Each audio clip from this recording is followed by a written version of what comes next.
शिक्षा आदमी जिस दिन तक सही बात। रहता है हाँ, उस दिन तक जो है लेते रहता है। एक नंबर बात है आपकी।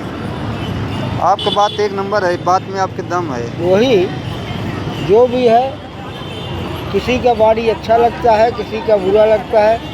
जिसका अच्छा लगता है उसको आदमी तो आपका मीठी बाड़ी है, एक नंबर है। ग्रहण करता है, बुरा लगता है तो वहाँ से चल देता है। हीरा मंगल कवि के अखाड़े से आप महान कलाकार हैं, बहुत पुराने इलाहाबाद के रहने वाले हैं, लेकिन वाकनपाड़ा में एकदम आपका चारों ओर ही जलवा है। इसलिए जो भी कर्तव्य का पालन करना है करिए।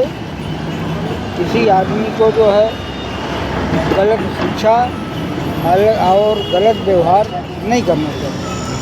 वो करता है तो करने दो, लेकिन आप मत करिए। आप तो महान है ही भाई, मंगल कवि के शिष्य हैं तो आप महान ही हैं ना। आपके जैसा इधर कोई है ही भी नहीं, इलाहाबाद से लेकर के वाकनपाड़ा नाला पोपारा में। जो भी है करना चाहिए। आप महान हैं।